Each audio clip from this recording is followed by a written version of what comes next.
이름을 붙여도 좋을 만한 작업이라는 생각이 들고요. 션베이커가 그러면 이 영화에 어떤 식으로 구체적으로 참여를 했는가에 대해서는 공동 각본가이자 제작자 그리고 편집을 담당한 사람 정도로 일단은 그의 롤을 설명을 드릴 수가 있겠습니다.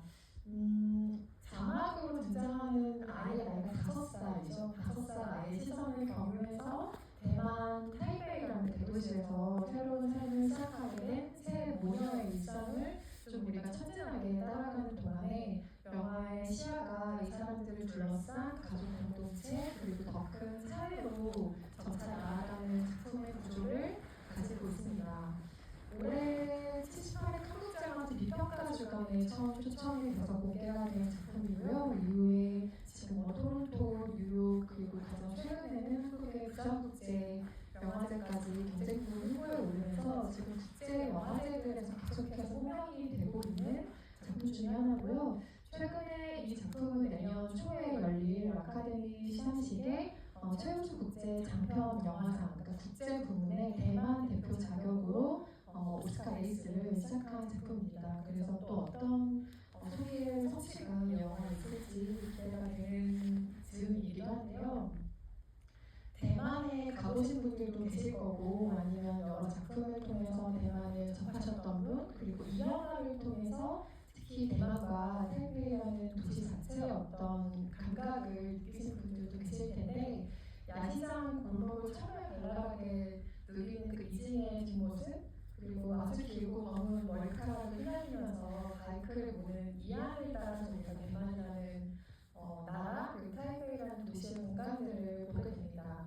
그 중에서도 여기서는 야시장의 풍경이 굉장히 중요하죠. 야시장이라는 공간 자체가 이 영화의 굉장히 중요한 이야기 한 축이자 하나의 캐릭터를 담당하고 있다고 해도 과언이 아닐 것 같은데요. 대만 야시장이 어떻게 처음 우리에게 등장했는지를 잠깐 복기해 볼 필요가 있을 것 같습니다.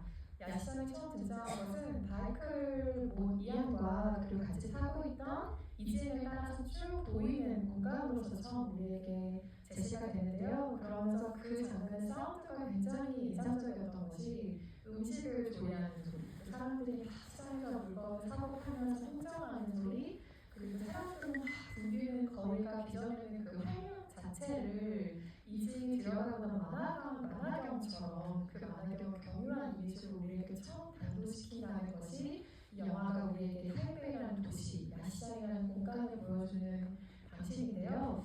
그 공간을 실제적으로 어떻게 느끼셨든 간에 이 영화에서 보여주는 그 공간성이라고 하는 것은 생동감 그리고 엄청나게 화려한 색채가 발광하는 공간으로 보이고 있습니다. 어떻게 보면 물건을 사고 파는 시장이라기보다 유원지라거나 놀이공원이라거나 이런 장소를 떠올리게 할 정도의 아주 화려하고 즐겁고 흥겨운 공간성으로 가장 먼저 우리에게 소개를 하고 있는데요. 그래서 이진이 타이베이에 처음 도착했을 때 가장 먼저 하는 말이 다른 세상 같아, 너무 신기해 라는 이야기를 하고 있죠.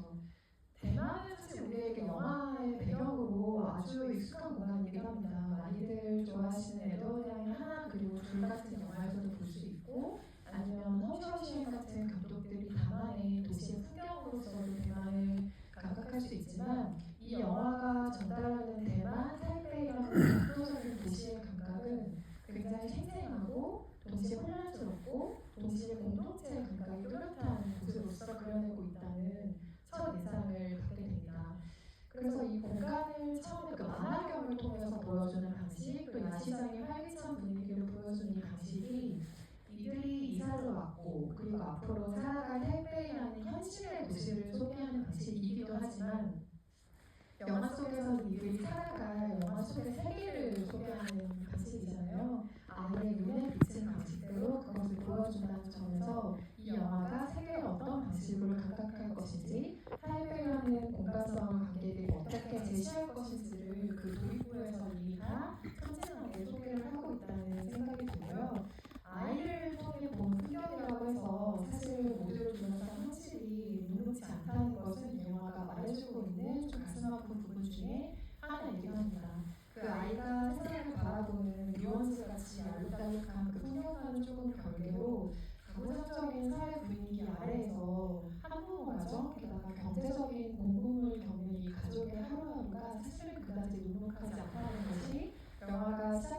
전진이 될수록 우리가 계속해서 알아채는 것인데요. 저는 이 영화를 본 첫 인상이 굉장히 명확했어요. 대만 버전의 플로리다 프로젝트, 그리고 야시장 구슬집 버전의 텐저린 같은 영화라는 생각이 들었는데, 이 첫인상은 이른바 션베이커 제작 스타일이 무엇인가라는 질문으로 시작되게 합니다. 그것이 어떤 방식이고 이 영화에 어떤 영향을 미쳤고 지금 미국 독립영화에서 어떠한 부분을 구성하는가에 대한 질문을 하게 되는데요. 이 이야기를 먼저 짚고 나서 그 나머지 이야기들을 차차 들어가야 할 것 같습니다.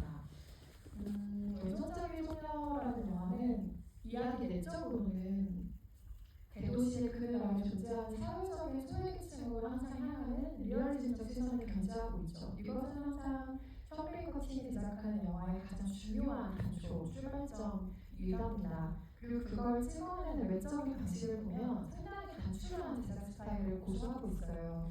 그걸로 최대한의 효과를 읽어내는 제작 프로덕션을 항상 꾸리고 있는데요. 이 특징들을 이른바 션베이커 스타일이라고 이 시간 동안 명명을 할 수 있다면 그 션베이커 스타일의 유효성을 그대로 담보하고 있는 영화가 바로 오늘 보신 왼손잡이 소녀라는 작품으로 이해하실 수가 있겠습니다. 이 모든 특징을 아시아 지역의 대가족 드라마로 이식한 결과라는 것이 조금 더 정확한 표현일 것 같은데요. 저는 이게 이 왼손잡이 소녀라는 영화를 바라보는 저의 구체적인 처음의 인상이었어요. 플로리다 프로젝트는 많이 보셨을 것 같은데 텐저린을 많이들 안 보셨을 가능성도 있겠죠. 텐저린이라는 작품은 야방에 한인 커뮤니티의 여성 두 명이 어떤 사건을 해결하기 위해서, 그 사건이라고 하는 건 아주 개인적인 사안인데요. 그 사건을 해결하기 위해서 밤중에 계속 어딘가를 걸으면서 사람들을 만나고 자기 나름대로 그 상황을 해결해가는 여자들의 이야기예요. 제가 왜 구슬집 버전의 텐저린이라는 표현을 썼냐면 텐저린이 굉장히 실험적인 프로덕션으로 촬영된 영화였기 때문인데 촬영용 전문 카메라가 전혀 없이 스마트폰, 그중에서도 아이폰으로만 잡는 영화를 촬영한 사례이기도 합니다. 촬영이 진행 중이라는 것을 고지를 하고 일부는 약간의 도둑 촬영을 더한 방식으로 해서 촬영을 이어가서 만든 영화가 텐저린이라는 작품인데요. 이 영화도 마찬가지입니다. 촬영이 진행 중이다라는 사실을 고지한 뒤에 실제 라시장 가게를 빌려서 찍은 작품이고요. 여기서 슈퍼이 운영하는 그 국수집을 실제로 빌려서 장사하듯이 실제로 그 환경에서 찍은 거예요. 그래서 션베이커와 쩌스틴 감독이 여러 차례 밝힌 바에 따르면 실제로 그 국수집이 운영 중인 줄 알았던 행위들이 와서 진짜 국수를 주문하는 상황이 생길 정도로 아주 리얼한 배경 위에서 찍은 건데요. 저는 이렇게 날렵하고 단출한 제작 방식이 주는 효과가 아주 분명하게 있다고 생각해요. 물론 뭐 저예산 영화라서 프로덕션의 규모를 줄이는 예산상의 문제도 있겠지만 보수적인 사회가 금기시하는 것, 이야기하지 않으려고 하는 것, 혹은 가려진 것을 들여다보면서 균열을 내기 위한 굉장히 최적의 무기처럼 스마트폰이 느껴질 때가 있거든요. 우리가 생각해보면 영화가 아니라 뭐 유튜브라던가 아니면 다른 여러 가지 영상 플랫폼 등을 통해서 기존의 영상 카메라가 진입할 수 없었던 공간까지 아주 세세하게 들여다볼 수 있는 세상이 됐어요. 물론 그것이 가진 단점도 있죠. 범죄로 악용될 수도 있고, 뭐 페이커에 이용될 수도 있고, 아주 여러 가지 단점이 있음에도 불구하고, 하지만 그것이 세상의 구석구석 더 많은 곳을 바라보게 하는 긍정적인 도구이자 무기가 되는 것도 사실입니다. 영화 현장이 이것을 수용한 결과가 바로 션베이커 제작팀이 하고 있는 일 중에 하나라는 생각이 드는데요.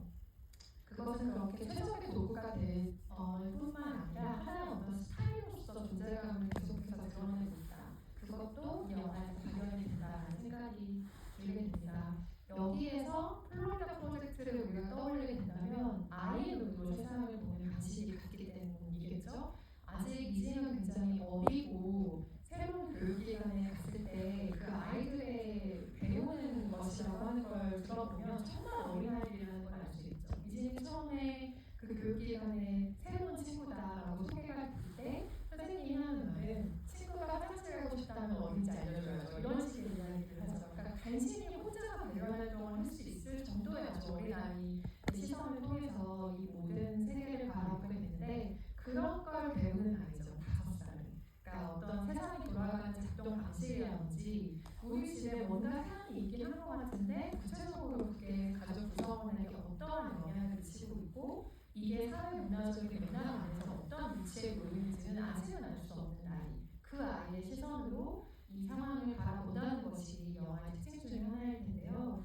그런 특징이 또 하나가 있는가 하면 나머지 하나에는 그러니까 여기서 첫째 딸로 소개되는 캐릭터의 상황이 있습니다. 직접적으로 성노동을 하는 캐릭터라고 볼 수는 없겠지만 아주 큰 테두리 안에서는 성노동을 하고 있죠. 그 이야기가 아마도 텐저린이라는 영화의 부분을 좀 연상하게 하기도 하는데요. 여기에서 그 모든 맥락을 대만의 대가족이라는 사회 문화적인 상황에 갖다 놓으면 이 영화가 된다라는 것이죠. 구체적인 그 캐릭터들에 대한 이야기는 좀 차차 나누도록 하고요. 그렇다면 션 베이커와 저스틴이 어떻게 이 작업을 하게 되는가, 이 전에 이 두 사람의 인연은 어디까지 거슬러 올라가는가에 대한 이야기를 먼저 드려야 할 것 같습니다. 두 사람은 뉴욕의 학교에서 공부를 하면서 처음 영화 공부를 하면서 만난 사이고요. 두 사람이 처음 같이 공동 연출하고 각본하고 제작을 해서 만든 작품이 테이크아웃이라는 2003년도 작품인데 이게 한국의 플랫폼에는 사실 소개된 적이 없는 영화여서 보기가 어려우신 작품이었을 거예요. 근데 이 이야기가 뭐냐면 주인공이 불법 중국 이민자인데 이 이민자가 추권을 하는 사람, 그러니까 채권 수신원이랑 갈등을 빚는 이야기 구조가 그 테이크아웃이라는 영화에 들어가 있어요. 이 작품을 처음 선보일 것을 시작으로 션 베이커가 이후로 단독 연출자를 계속해서 냈죠. 스타렛도 내고 텐저린도 내고 플로리다 프로젝트도 내고 여러 가지 작품을 내면서 저스틴은 팀으로 항상 함께 일을 한 사람인데요. 대부분은 프로듀서로 이름을 올렸고 일부 영화에서는 뭐 카메오로 출연한다거나 아니면 의상 디자인을 담당한다거나 일당 100을 돈인 영화에서는 한 명 한 명이 담당을 해야 되니까요. 그렇게 항상 팀으로서 작업을 하는 두 사람인데 저스틴의 실제 경험이 영화에 많이 반영되어 있습니다. 할아버지가 어릴 때 실제로 왼손을 쓰는 저스틴에게 이건 악마의 소냐, 이 손을 쓰면 안 돼라고 이야기를 했다고 해요. 근데 우리가 어릴 때 집안에서 겪은 이야기들은 하나의 재미있는 구전동화 같이 되어서 주변 친구들에게 이야기가 전달되는 경우들이 있잖아요. 저스틴도 이 얘기를 션 베이커에게 한 거죠. 둘은 션 베이커는 기절초풍하며 너무 재미있는 이야기라면서 하다고 합니다. 그래서 2000년대 초반에 이미 대만에 가서 영화를 찍을 계획을 두 사람이 세웠다고 해요. 그래서 실제로 그 공간에 가서 공간 스틸 사진들을 좀 찍어보고 이것을 잘라붙여서 좀 짧은 예고편을 만들어 놓기까지 좀 꽤 적극적으로 영화 제작에 의지를 가지고 있었던 거죠. 그런데 그 영화가 왜 2025년에나 돼야 전 세계에 공개가 됐는가 하면 이유는 딱 하나입니다. 투자가 안 됐기 때문이에요. 100% 중국어 대사인에다가 대만 아시아 가족 이야기 누가 관심 있어? 투자 못해. 이런 식으로 이야기가 계속 밀리게 된 거죠.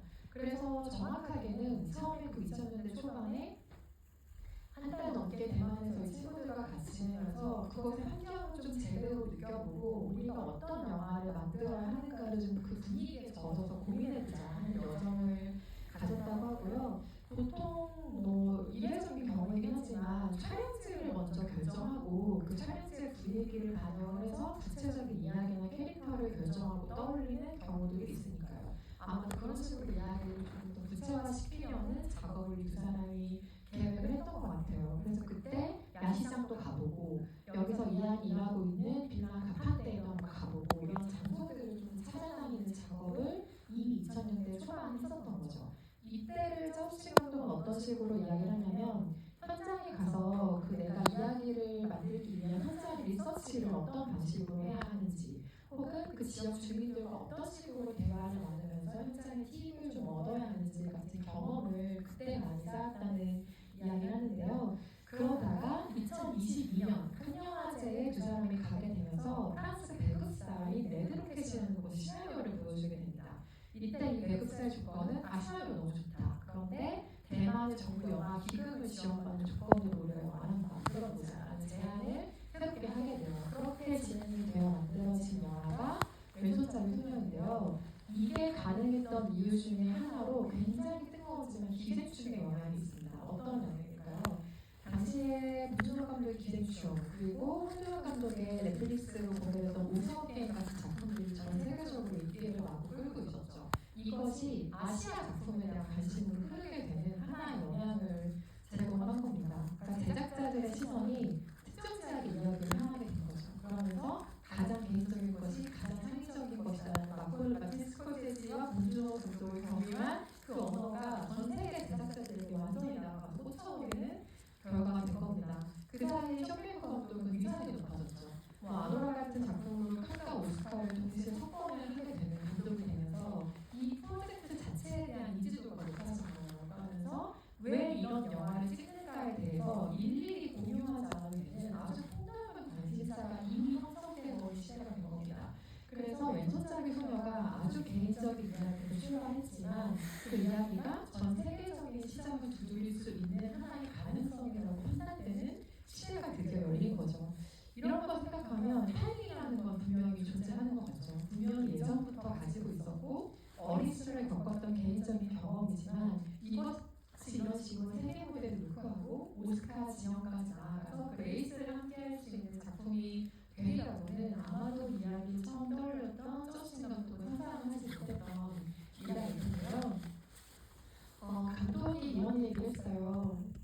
나의 경력이 아주 많은 부분을 쇼메이커의 단독 연출작을 제작하는 데 시간들을 바쳐왔지만 결국에는 나는 나만의 이야기를 만들 거라는 생각을 항상 하고 있었다라는 이야기를 감독이 하고 있는데요. 누구에게나 개인적인 성장의 기억과 그것을 성찰해내는 사유의 능력들이 있잖아요. 자기가 대만에서 어린 시절에 성장하면서 겪었던 기억, 게다가 특히 전통적인 그 가부장적인 가족 내부에서 어떤 갈등을 겪었던 기억, 거기서 간과되는 어떤 나의 특징들, 거기에 내가 약간의 반항심을 가졌던 기억들, 그 모든 뿌리가 지금의 나를 어떻게 만들었는가에 대한 성찰들, 이 모든 것을 영화로 쏟아부을 기회를 감독이 조용히 기다리고 있었던 거죠. 그래서 왼손잡이 소녀를 만드는 이 과정을 이정수 감독이 어떻게까지 이야기를 하냐면 이 영화를 만드는 것이 기존의 나의 모든 기억의 치유의 행위였다는 표현까지 쓰고 있습니다. 그래서 아까 이야기 드린 것처럼 실제 나시장 모퉁이에 있는 국수 가판대를 빌렸고 사람들의 주목을 필요 이상으로 끌지 않기 위해, 왜냐하면 진짜 영업하는 가게가 아니잖아요. 또 누군가 와서 국수를 달라고 하면 곤란해진 상황이 생기죠. 그래서 촬영 현장에 배우들을 제외하고 스태프가 한 5명 정도만 존재를 하고 컴백하는 촬영장에 간 적이 없다고 합니다. 항상 뭐 줌으로 회의를 하거나 또 이 기간이 팬데믹 기간이었기 때문에 촬영 기간이 더더군다나 인원을 좀 줄여야 할 외적인 필요성도 가지고 있었고요. 저는 이게 어떤 장비를 써서 어떻게 촬영을 했는지가 너무 궁금했어요. 그래서 그 해외에서 저스팅의 인터뷰들을 정말 거의 뭐 뒤지는 기분으로만 봤는데 기존을 아이폰 13, 그러니까 13의 프로 맥스 버전을 2대를 가지고 촬영을 했다고 하는데 텐저린이라는 영화를 만들 때도 그때 쇼메이커 팀이 남긴 여러 가지 기록에 의하면 필름믹 프로라는 어플을 좀 사용했다는 기록들이 있어요. 아마도 아이폰으로 촬영을 하고 영화 편집과 작업에 필요한 아주 기본적인 어플들을 사용한 흔적들이 조금 남아있는데요. 그 사이에 또 기술 발전이라는 게 놀라워서 13 프로 맥스라면 4K 모드의 지원도 가능한 버전이 된 거죠. 그리고 여기에 그 검색하면 촬영 도구로 많이 나오는 회사인데요. 비스트그립이라는 회사가 있어요. 그러니까 촬영할 때 그립, 그러니까 흔들리지 않게 잡아주는 이 기계가 필요한데 비스트그립이라는 회사에서 아나몬 모피 렌즈도 만들거든요. 그래서 그 렌즈를 아이폰에 탈착이 가능한 버전으로 그립을 끼워서 이렇게 들고 촬영을 하는 거죠. 그래서 여기 보면은 아이의 눈높이에 맞춰서 카메라가 상당히 내려가는 위치에 있는 장면들도 간혹 느리는데 그 상황에는 상상해보면 간단해요. 이 아이폰 촬영 장비에 그립을 끼우고 이런 식으로 내려서 촬영을 하는 거겠죠. 그리고 모니터에는 그 화면이 그대로 뜰 거고 아이의 눈높이에서 맞춘 촬영이 성인이 찍는데도 그런 식으로 가능한 상황이 되는 거겠죠. 그리고 후반에서 각기 다른 방향과 상황에 놓았을 그 화면들을 특보정을 해서 좀 잡아주는 과정들이 당연히 필요했을 거고요. 편집을 아까 쇼메이커가 했다라는 이야기를 들었는데 저는 그게 굉장히 여실히 보였다고 생각해요.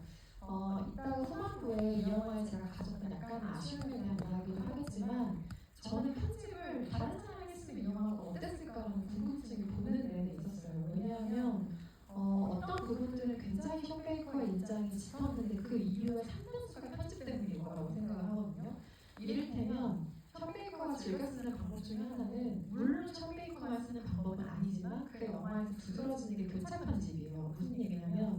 여기에서 특정 장면을 예로 들면 이런 게 있어요. 여기서 이한이 그 고등학교인지 중학교인지 같이 다녔던 친구들과의 술자리에 가게 되잖아요. 그러면 그 술자리만 쭉 보여주는 게 아니라 항상 이것과 배치되는 다른 화면을 계속 집어넣어요. 여기에서는 엄마와 조이가 가지는 집에서 가지는 술자리 상황이 계속해서 연결이 되죠. 또 하나겠죠. 이모와 할머니들이 여권을 사라진 다음에 그것에 대해서 시끄럽게 대화를 하고 있습니다. 그때 교차 편집되는 장면을 보면 전당포에 그 여권을 가지고 가는 이진의 모습을 보여줘요. 이런 식의 편집들이 굉장히 사소한 트릭인 것 같지만 이 일이 일어날 때 다른 한 곳에서 어떤 것이 있었는지 시선을 환기하는 역할을 계속해서 그 교차 편집이 주거든요. 이것은 쇼메이커의 기존 영화에서도 아주 많이 활용되는 방식이에요. 그래서 이 편집 때문에 이 영화와 낯선 감독과 많은 상황들이 익숙하게 받아들인 한편 똑같은 기준의 생각으로 편집을 다른 스타일로 쓰면 어떤 톤의 영화가 됐을까? 혹은 이 감독이 자기가 진짜로 원하는 편집 스타일을 했다면 물론 션베이커와 상의를 했겠지만 본인이 편집을 하거나 했다면 또 어떤 톤의 영화가 탄생했을까? 출발점과 세팅은 똑같아도 결과물이 다른 버전을 보는 재미가 또 있지 않았을까 하는 상상력을 좀 자극하게 만드는 지점이기도 했고요. 지금까지 언급한 션 베이커 스타일 중에 언급하지 않은 딱 하나가 있습니다. 바로 비전문 배우를 고용해서 영화를 찍는 것인데요. 여기서 엄마 슈퍼 역을 맡은 자넬 차인이 이미 대만에서 유명한 배우입니다. 유명한 배우지만 여기서 첫째 이안의 캐릭터가 굉장히 중요한데요. 이안을 연기한 시유엄마라는 인물은 이 영화를 통해 전 세계 영화 팬들에게 처음 소개된 사람이고요. 그도 그럴 것이 이 배우를 인스타그램에서 찾았기 때문이죠. 이전에 플로리다 프로젝트라는 영화에서 그 엄마를 인스타그램에서 찾았다는 게 굉장히 유명한 일화인데 감독이 아무리 배우 프로필을 뒤지고 해도 딱 마음에 드는 사람이 없더래요. 그래서 그러면 인스타그램에 그렇게 많은 이미지들이 있는데 이 중에서 내가 생각하는 이하의 이미지를 한번 찾아보자라는 결론으로 가게 된 거죠. 그렇게 대만에서 모델로 활동하고 있는 이 시유엄마라는 배우를 찾게 되었고 이 연기가 이 배우의 생애 첫 연기입니다. 저는 가끔 전혀 연기 경험이 없는 배우들이 너무 적합한 감정의 연기를 보여주었을 때 연기라는 것이 과연 무엇인가 생각을 가끔 하고 하는데요. 왜냐하면 그 경우는 다큐멘터리가 아니기 때문에 이 사람의 연기에 대한 무언가에 극화된 것을 보는 것이긴 하지만 어떻게 다른 사람으로 살아본 경험이 전혀 없는 누군가가 저런 식의 적합한 캐릭터성을 보여줄 수 있는가 항상 좀 놀라게 되기도 해요. 그런데 그것은 어찌 보면 이 영화의 행운이기도 하고 그리고 지금 같은 어떤 자기의 셀프 증명과 여러 가지가 필요한 시기에 어떻게 보면 좀 가장 잘 맞는 캐스팅의 방식이 아닌가 어떻게 보면 가장 최적의 캐스팅의 어떤 팁이 아닌가라는 생각을 하기도 합니다. 그리고 막내 이진을 연기한 니나 예 같은 경우는 대만의 배우 에이전트의 도움을 받아서 캐스팅을 했다고 하는데요. 대만에서 광고 촬영 같은 것들을 조금 했던 어린이이고 이 영화에 캐스팅이 됐을 때 6살이었는데 저는 이 일화가 정말 재미있었던 게 중국어를 전혀 못하는 아이였대요. 그런데 현장에서 이런 대사를 할 거라고 조금씩 인지를 시켜주고 또 어머니가 그 현장에서 촬영에 들어가기 전까지 중국어로 조금 말을 시키고 이렇게 해서 촬영한 작품이고 또 하나 영화와 배우 사이에는 정말 운명적인 무언가가 존재한다는 생각이 드는 것 중에 하나는 실제로 이 어린이가 왼손잡이였다는 거죠. 그런데 집안에서 뭐 안마까지는 소리 안 들었겠지만 어쨌든 조부모님들이 왼손을 쓰면 안 돼. 밥은 뭐 오른손으로 먹어야지 하는 이야기를 아무도 이 어린이가 들은 것 같아요. 그래서 할머니가 이미 고쳐준 뒤였대요. 그래서 이 영화를 위해서 다시 왼손을 쓰던 시절로 돌아간 거죠. 왼손을 쓰도록 다시 재훈련을 해서 이 캐릭터를 연기하게 되었다는 굉장히 웃지 못할 비하인드가 하나가 있고요. 아까 제가 션베이커 스타일을 이른바 아시아 대가족의 모두로 가족 결과라는 설명을 잠깐 드렸는데 그래서 이 영화에서 보여준 아시아 사회라는 게 어떤 것인가 그리고 아주 미국적인 방식의 스타일과 이야기로 만들던 그 제작 스타일이 아시아 사회에 왔을 때는 어떤 형태를 보여주는가 어떤 변화가 있는가에 대한 이야기를 조금 해보려고 하는데요. 션베이커와 저스틴이 기존에 협업한 작품들은 그 각각의 개성이 있었지만 아주 좀 큰 틀에서 바라본다면 주로 타인들이 겪는 좀 생명부수의 사람들이 갑자기 얽혀들면서 생기는 소동극의 형태에 가까웠다고 저는 생각해요. 그런데 왼손잡이 기반한 그 아시아 가족 특유의 정서를 중심에 두고 있기 때문에 인물들의 갈등에 보다 깊은 스토리가 생기는 것 같아요.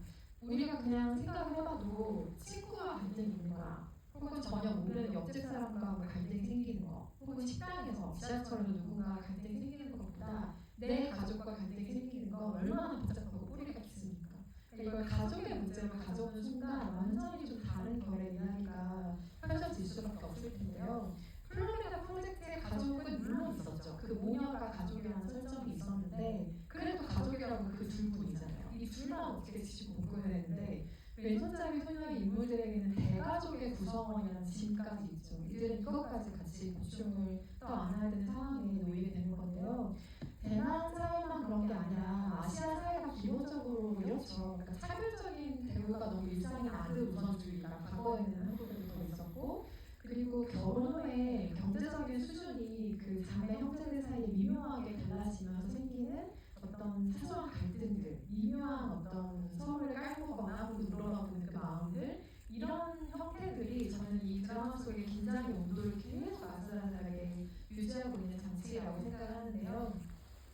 그런 와중에 어린 이진이 겪는 고민은 또 따로 있죠. 이 어린이는 대가족의 구성원으로서의 스트레스도 감내해야 하는데 사소하지만 아주 실제적인 종류의 고민이 어린이에게 있어요. 왼손을 쓴다.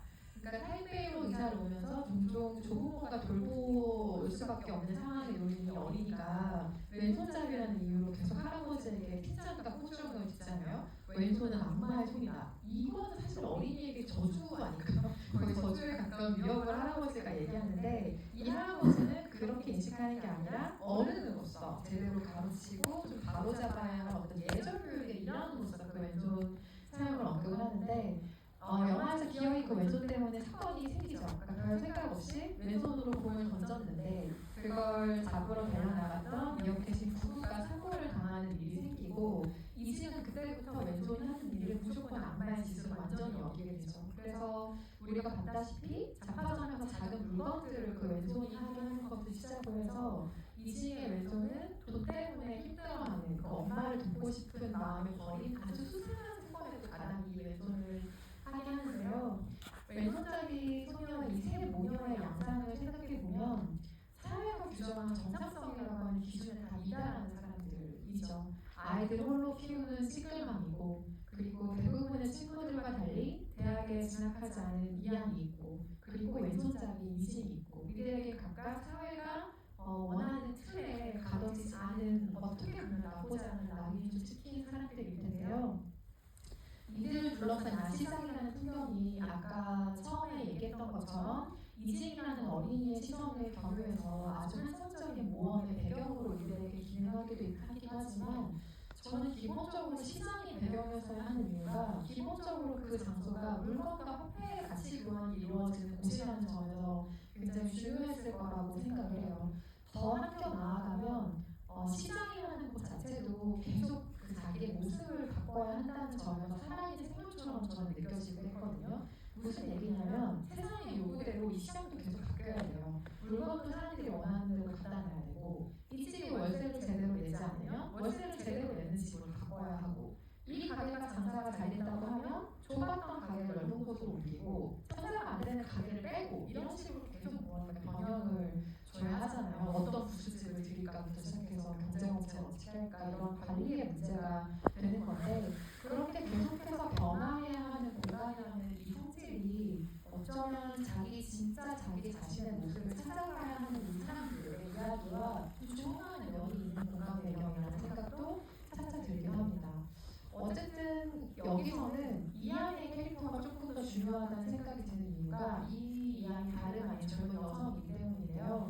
여기서 굉장히 물색없는 캐릭터가 한 명 나오죠. 블레어상이 연기하는 존이라는 아저씨가 나오는데 이 아저씨는 시장 한편에 자리를 두고 구체적인 쓸모를 짐작하기 어려운 잡동사니를 팔아도 돼요. 그런 사람이에요. 그런데 이 안에 그런 간다면 안 되는 사람이죠.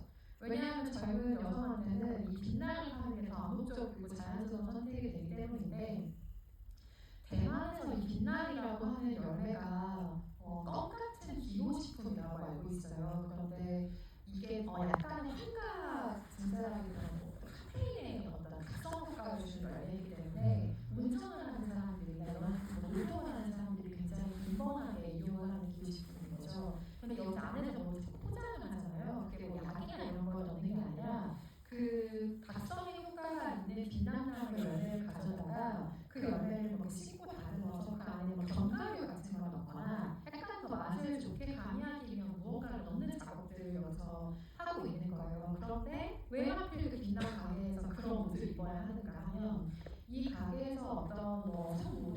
사회가 이루어지거나 하는 것은 아니지만 실제로 대만에서는 빈란이 너무 인기가 있는 도시급이기 때문에 가게가 많은 거예요. 그러면 이 가게가 남들 가게보다 많이 팔려면 눈에 띄어야 하는 무언가가 있어야 하는 거죠. 그게 무엇이냐면 여성 신체. 젊은 여자들을 데려다가 신체가 많이 드러나는 옷을 입히고 그게 실제로 빈난 판매율에 영향을 미친대요. 그래서 대만의 시장이나 골목의 그 빈난 가게를 가보시면 정말 흔하게 보이는 풍경이거든요. 민소매 입고 있는 여자들, 아주 짧은 치마를 입고 앉아있는 여자들. 그래서 다른 문화권의 사람이 보기에는 저 가게 뭐 하는 곳이지라는 생각이 들 정도의 어떤 분위기를 내는 게 이 대만의 빈난 가게인데, 여기서 이안이라는 캐릭터는 그런 옷차림으로 빈난 가게에서 빈난을 파는 걸 선택할 수밖에 없고, 가게 주인인 그 남자와 아주 부적절한 관계를 맺고 있기도 하고, 그러니까 물건을 파는데 자신의 몸을 이용한다는 점에서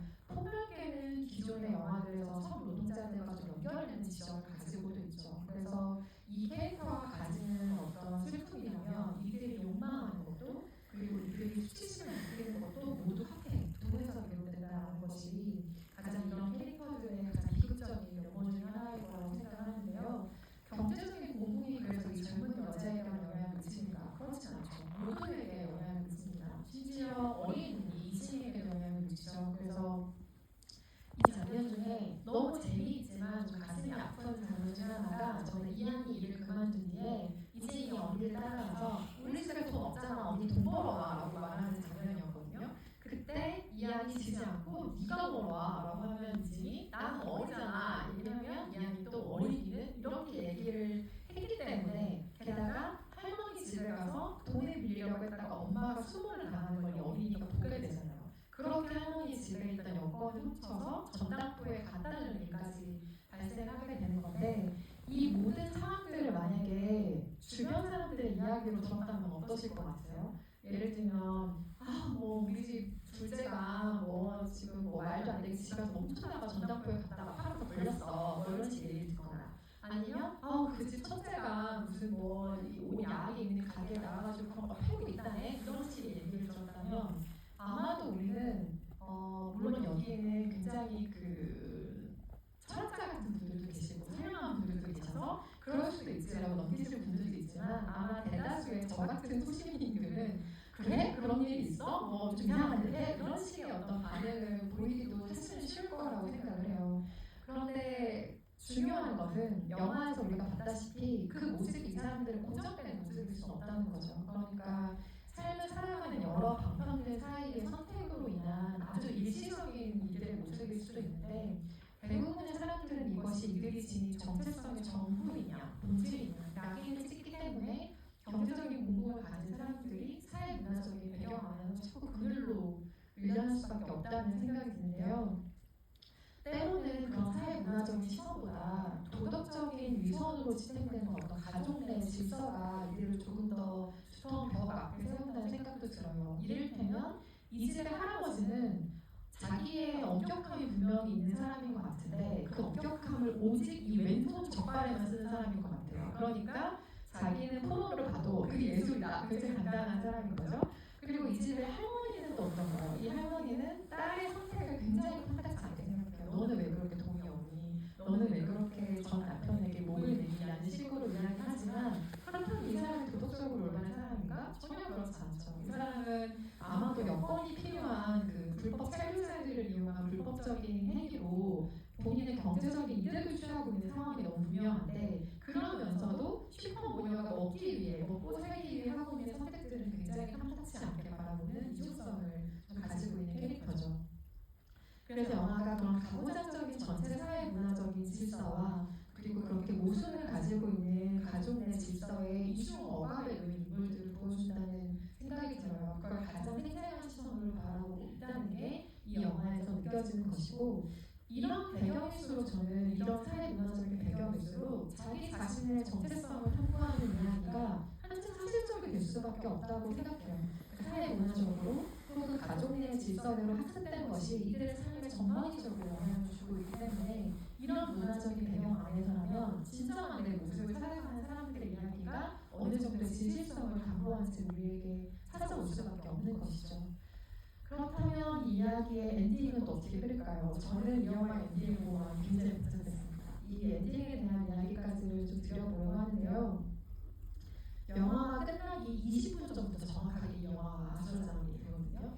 이 안에 임신 통로가 외부적으로 되는 게 20분 전이고, 그 빛난 가게 사장의 아내가 나와서 굉장한 대사입니다. 아들이면 데려갈게요. 유산 받으려면 아들이 필요해요. 이런 식의 이야기를 하게 되죠. 그런데 이때 진짜 재밌는 건 뭐냐면 이 난리통에 여기 앉아있는 모든 사람들이 자기 생명이 더 중요한 모습이라는 거예요. 다들 조용히 가만히 앉아 밥을 먹고 있죠. 그리고 이후에 한마디씩 발언하기 시작할 때 드디어 그 문제의 증조 할머니 발언이 나오게 되는 건데, 이게 영화 끝나기 10분 전에 이 증조 할머니 발언이 등장합니다. 눈치가 빠른 관객이라면 혹시 이한이 이진이 엄마일까라는 어떤 의심을 가지실 수 있었겠지만, 그 의심을 차분하게 하는 장면이 사실 앞에 하나 있어요. 그 아버지를 병원에 찾아가서 그 둘째 어린 아이를 보고 아버지가 조금 놀라는 기색을 보이니까 이한이 그런 얘기를 하잖아요. 엄마한테 남자 없을 줄 알았어? 뭐 이런 식의 얘기를 하면서 그 장면 하나로 우리는 에이 설마 아니지, 그래 아니죠 하면서 그 의심을 완전히 찾아내버리게 돼요. 그런데 이 영화 끝나기 10분 전에 이한이 딸이 이진이었다는 모든 이 사실을 알게 되는데, 이 장면 자체를 구상하는데도 저스틴 감독의 개인적인 사연이 조금 있었다고 해요. 이 저스틴의 어머니 쪽으로 자매가 6명이 있다는 거예요. 근데 각기 얼마나 좀 다른 배경 아니었겠어요. 가정 형편도 다 달랐을 텐데, 어떤 자매는 당연히 어떤 사람보다 돈이 많을 수밖에 없고, 누군가는 조금 공공한 삶을 살 수밖에 없기 때문에 모여 있을 때 자기가 지켜보기에 엄청나게 미묘한 역학관계가 있었다는 거죠. 이것은 한국에서 자란 우리가 명절 때마다 보는 풍경 아닙니까?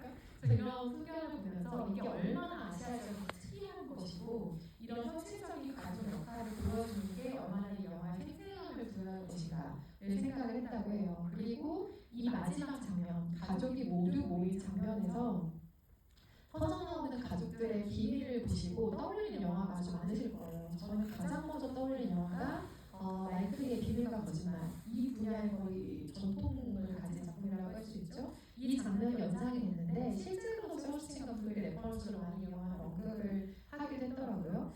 제가 이 마지막 장면에 가졌던 양가적인 감정은 일단은 좀 느닷없다기보다 이게 골마 터져나온 고백이기 때문에 언젠가는 나올 고백이었다는 생각이 드는 한편, 어쩌면 이 슈퍼 모녀가 그 전에는 어디에 정확하게 살았었는지 모르겠지만 대만 외곽 지역에 정말 간절하게 남겨두고 오길 바랬을 과거의 기일일 텐데, 이것이 이제는 완전한 현재의 일이 되어버렸구나 안타까움이 있었기도 했고, 분위기가 한 차례 이 장면의 기점으로 바뀌기 때문에 약간 양가적인 감흥이 들었어요. 무슨 얘기냐면 야시장을 기점으로 이게 대만의 택배 이곳저곳을 활기차게 누비던 카메라가 모든 인물을 갑자기 한 자리에 모아놓고 이 장소 안으로 고정이 돼버려요. 그럼 영화의 톤이 한번 바뀌는 듯한 느낌이 들 수밖에 없죠. 그리고 한 인물을 통해서 나온 굉장히 핵심적인 발언이 있다면 그 발언에 여파가 있어야 되잖아요. 그런데 이 영화는 사실 그 여파를 들여다보는 시간이 주어지지 않아요. 그 발언이 폭로가 되고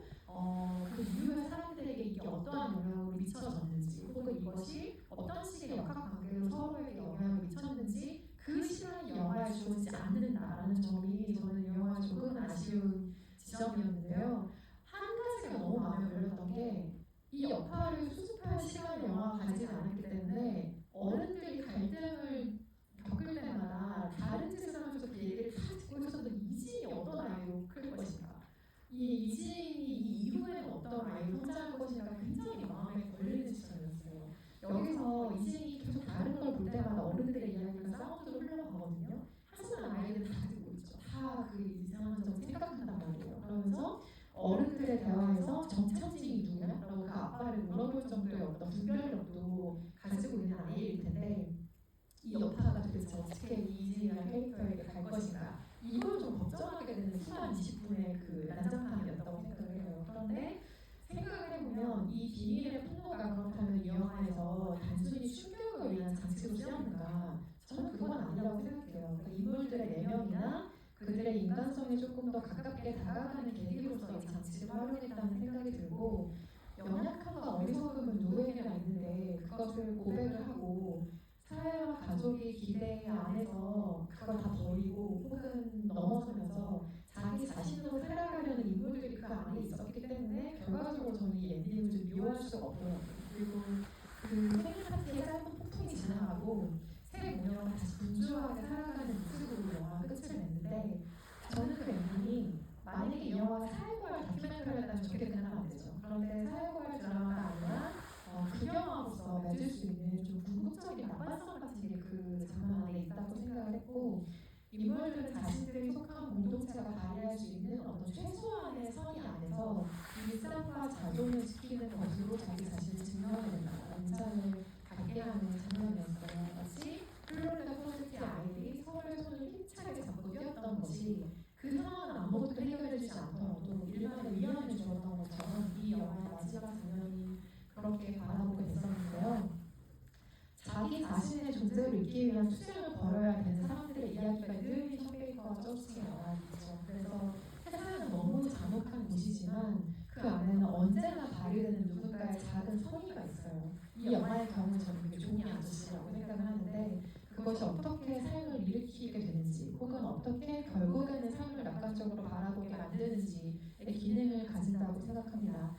여기서 존이라는 인물을 생각해보면 자매가 그 냉장고에 막 겁을 뱉으면서 장난쳤던 것도 다른 애들 짓이다 라고 감싸줄 줄 아는 어른이고 자기가 가지고 있는 도대체 어떻게 쓰는지 모르는 헤드가 4가지인 그 청소용품을 가져와서 그 냉장고를 치워주기로 하잖아요. 그리고 이 생일잔치의 폭로전에서 아수라장으로 바뀌었을 때도 복숭아 생일 케이크 카트를 꾸역꾸역 밀고 나와서 생일 축하 노래를 부르는 안쓰러운 캐릭터가 바로 존이이기도 한데 이 사람이 가지고 있는 그 약간의 선의, 그러니까 이 인물들과는 전혀 어떤 이해관계도 없었고 이전에 이 가족의 이름은 전혀 관여가 없는 사람이었지만 생명부의 타인이었던 그 사람이 이들의 가족과 약간 가까워졌다는 이유로 발휘할 수 있는 그 약간의 선의 같은 것이 늘 이들의 영화 안에 나가는 굉장히 따뜻한 온기조각 같다는 생각을 이번에도 하기도 했고요. 그 이후에 나오는 장면이 다시 존이는 맥스펀지를 팔고 그리고 자매는 신나게 스쿠터를 타고 달리고 야시장은 여전히 활기차고 국수집에서 이진이 망아모를 들고 춤을 추는 그 콘서트의 장면으로 끝이 나는데 다들 그때 몸을 조금씩 움직이면서 자기 나름의 춤사위를 보이고 있고 테이블에는 아주 조악한 미러볼이 있죠. 첫 장면에서 우리가 환상적인 만화경으로 이 야시장을 보았던 무언가를 떠올리게 하는 그 미러볼에 조각난 환상적인 불빛이 있는데 그렇게 만화경이 빛을 굴절시키고 반사하고 조각내어 보여주는 걸 이 미러볼이 끝내 수미장면으로 완성하고 있는 장면이라는 생각이 들었고요. 엔딩 카드 보면 전 올라가는 거 보셨는데 그 깜깜한 화면 안에서 시장의 소음 같은 것이 계속 이어지죠. 그래서 결국에는 이들이 살아갈 것이다. 일상으로 다시 힘차게 발을 내릴 것이다. 일상으로 이들을 다시 돌려보는 주문 같은 장면이라는 생각이 들었어요. 그래서 이 영화의 마지막 장면을 약간의 의구심을 가지고 20분을 동행하다가도 결국에는 긍정할 수밖에 없었던 이유가 거기에 있었습니다. 여러 가지 이야기들 조금 나눠봤는데요. 제가 저스틴도 아니고 싫어하는 사람도 아니지만 혹시 영화에 대해서 같이 이야기 나누고 싶은 게 있으셨던 분은 손을 들어주세요.